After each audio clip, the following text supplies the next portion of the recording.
The Texas Water Development Board, its mission is to provide low-cost financing to advance water management strategies in Texas. So put it easy, or we are both a bank, a bond bank, where we make out loans to public subdivisions, but we're also, and equally important, we're the planning agency for water planning for the next 50 years for Texas and Texans, and also developing the science of where our water is and where we can go get it.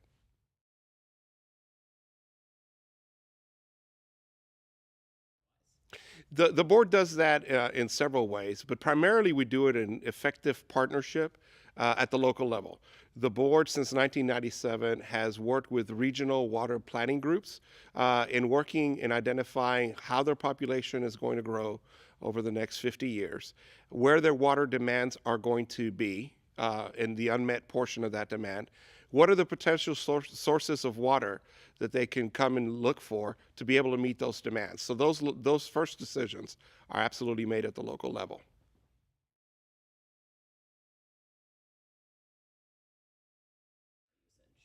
Well, we again in Texas we prioritize water uses in a way of working again with the regional planning groups. And how is it that they are meeting their demands of today and the demands that they're going to be looking at 50 years from now? I think what is effective for us, though, unlike other states, is that we do planning on a 50-year horizon, but we also revisit that plan every 5 years, incorporating change conditions that could have occurred through time, so that we can make sure that we are positioning Texas and Texans to be able to respond to future droughts.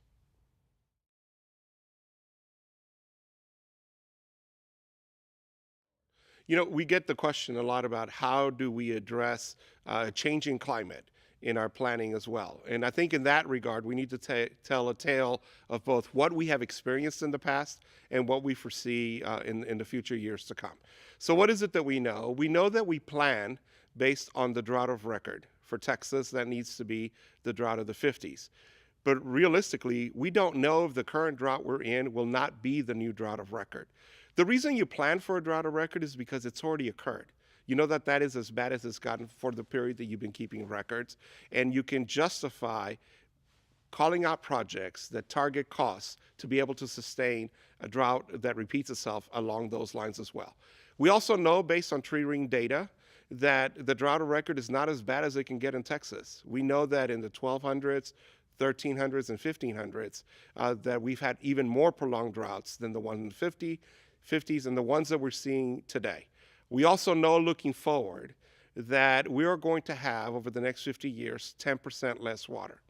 We're going to have 10% less water because as you develop water from groundwater sources and it doesn't recharge in time, you lose that capacity. When you build a reservoir and it starts silting up, then you lose that capacity as well. So all of those things go into planning for our future demands. We also allow regional planning groups to plan for a drought that is worse than the drought of record, just in case we end up in a new one as well. I think when you put all of that together, a 50-year planning horizon, revisiting it every 5 years, incorporating all of the science that we've talked about, I think you can see how we effectively incorporate those concerns into our planning efforts.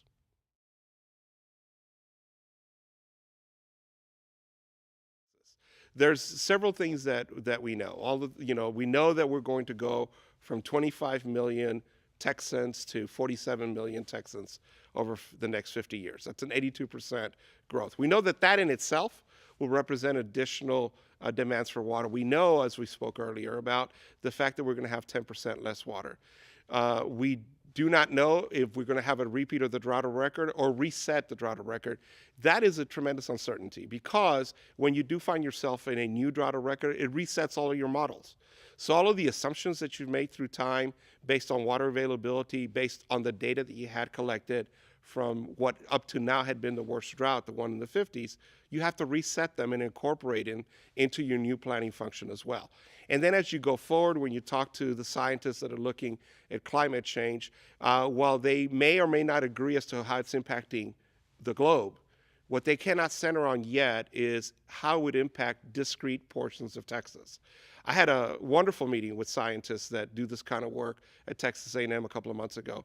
And what they were showing me is that they have a better way of predicting what's going to potentially happen to the center part of the country than they do to the actual discrete parts of Texas. You have to accommodate those uncertainties. And I think, again, here's where the value of the fact that we revisit our state water plan every 5 years, it allows us to incorporate those changed conditions as they manifest themselves.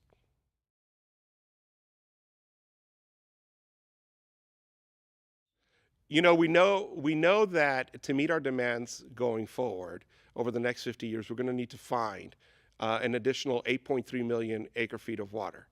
And conservation plays a huge role in how we get there. In fact, conservation can satisfy about a third of that demand in our future.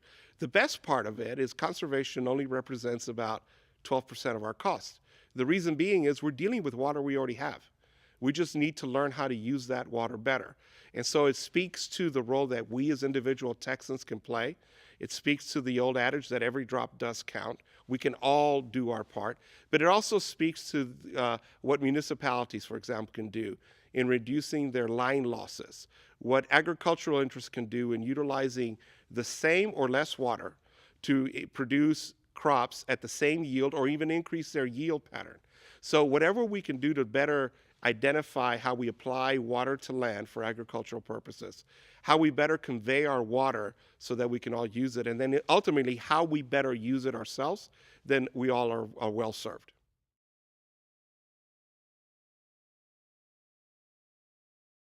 When you're speaking about agricultural production and how water is used, dealing with farmers, as having been a former water master in the Rio Grande, I got to deal with farmers all the time. And you get to understand the decisions that they make. Farmers in agricultural sector clearly understand the value of water. They also understand how it impacts their potential yields, both in crop and in economically to themselves. So they make decisions early on, before the crop season starts, as to what their crop mix is going to be.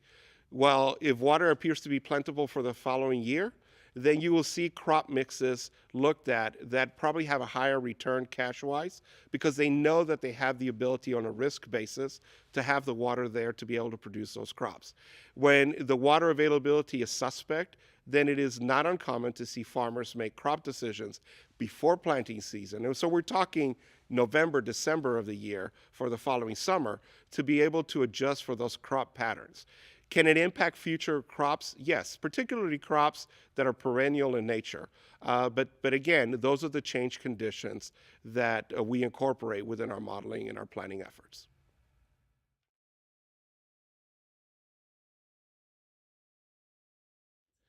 Well, I really appreciate the question of how we share our water amongst our neighboring states and also with Mexico. Texas has 5 river compacts. That means that we have dealt with our neighboring states on determining how we're going to share the waters that flow through our states. We have a compact on the Canadian with New Mexico. We have a compact on the Pecos with New Mexico, Rio Grande compact with Colorado, New Mexico, and ourselves. We have a compact with the Red River and also in the Sabine. What it allows you to do is to effectively work with your neighboring states, respecting the state's rights on how to allocate water so that we better share and expect a certain quantity of water from those basins. The added benefit of the compacts is that it keeps the federal government away from making decisions that should be left for the states relative to the allocation of those waters. There are times when we do have shortages within those basins, and the compacts dictate how those shortages are to be shared and shared alike between the states themselves. We have a treaty with Mexico, actually 2 treaties with Mexico, on how we share the waters of the Rio Grande, one dating back to 1906 and the 1944 treaty. At the end of the day, compliance with those agreements is critical, not only for Texas, but for our neighboring states, and also for our states in Mexico that also rely on compliance with the 1944 treaty.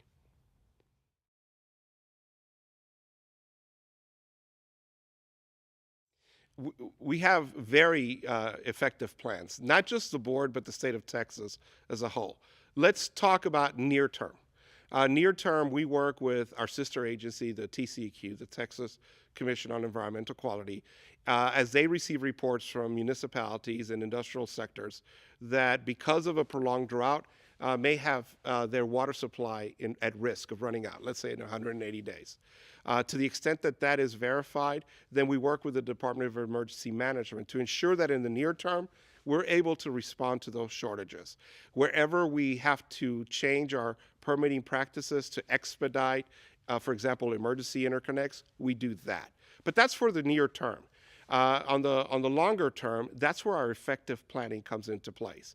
That's where the ability to have the funding that the board has below market rates to be able to assist these communities to be able to advance their strategies. When you couple it together, you're better able to address the near-term needs, but more importantly, identify your needs out a 50-year horizon, be able to fund those and fund them early so that they can be in place for when Texans are going to need it in decades to come.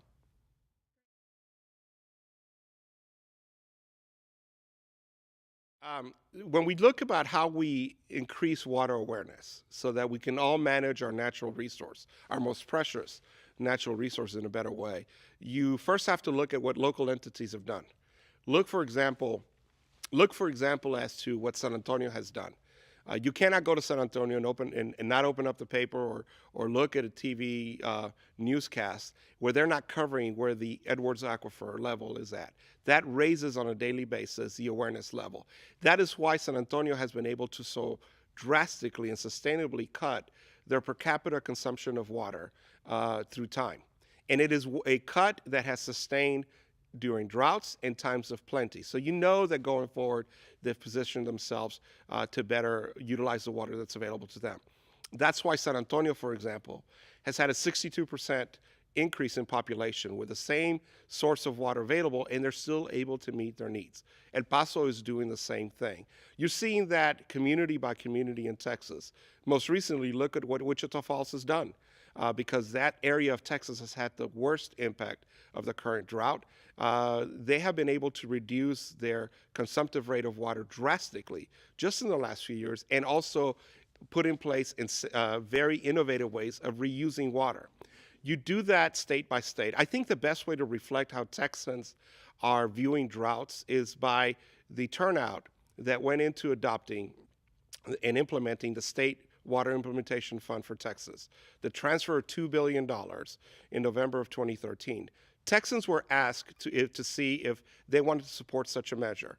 Better than 73% of the Texans that showed up to vote approved that measure.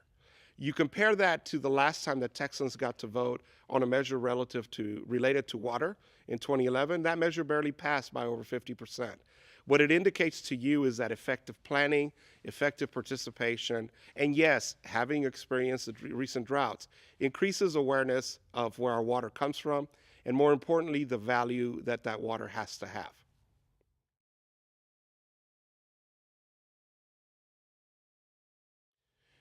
You know, we get the question about when you're doing effective water planning, how do you pick winners and losers? Well, the reality is when you do effective planning, you don't do that. You recognize all of your water user groups, identify their potential needs in the future, and try to satisfy them as best you can. But you cannot do that on your own. That's where regionalization and the cooperative nature at the local level can come in. And that's why I think Texas is better positioned itself to be able to meet those demands by returning planning to the local levels, to the regional water planning groups as well. There are times during drought where certain user groups go without water. That is the way that water is managed in Western states. In times of shortage, for example, on surface water, you have what is known as the prior appropriation doctrine. First in time, first in right. So in those times where a basin is in extreme drought conditions and people are going without water, then whoever has the oldest right gets that water first. But saying that and actually implementing it are two different things. In 2009 and 2011, when the state was having to curtail water rights, we saw power plants that were junior in right and should have been cut off. But is it the appropriate public health decision to cut off a power plant that's generating electricity that is powering our air conditioning units when it's 107 degrees outside? Is that the prudent thing to do?